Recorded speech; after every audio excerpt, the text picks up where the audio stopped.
relevance, how relevant is it to my topic? So, and who is the intended audience for this?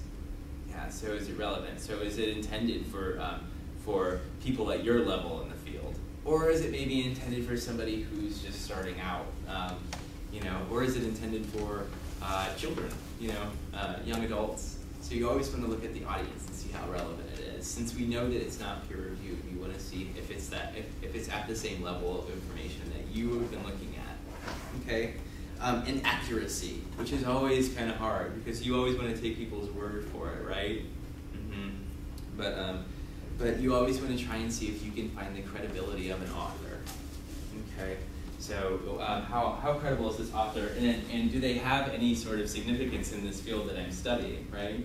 So usually if I find an author that has a substantial website, I always want to see if he's published elsewhere, he or she.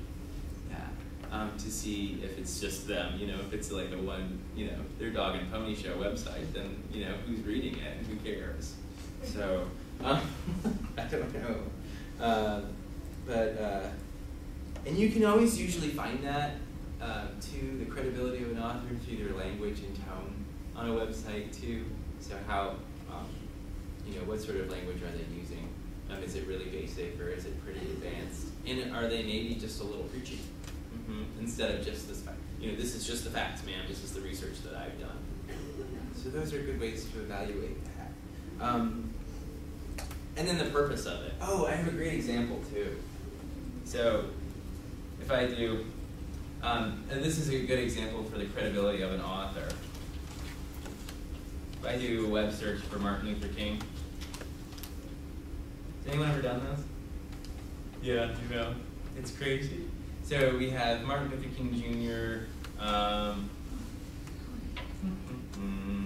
Nobel Prize. That's probably pretty legit, right? The Nobel Prize, the Nobel Society. They might have some pretty good information, given that they're, you know, their long-standing tradition. But let's look at Martin Luther King Jr., a true historical examination. Okay, so they have some information here: historical writings, the truth about King, Civil Rights Library. But again, I want to go down and I want to see who authored this page. I mean, yes, it has some relevant information, but who wrote it? And it says here it's hosted by Stormfront. So I just want to see, can I link to whoever wrote that? And is there more information? Yeah, it looks like it was written by a White Pride Worldwide Society. Yeah, so it was Martin Luther King's site, but it was written by white supremacists. So you have to wonder about the credibility of that information. So, and is there a bias created with that? So you have to, and that's why the World Wide Web is so, can be such a slippery slope. And that's why we've tried to get all these resources that we think are credible and that might be helpful for you, all in one place in that research guide. Yeah. So are there any other questions about validating websites? And I have a few up here. If you think you're going to be using websites, you can bring you can come and check out this checklist.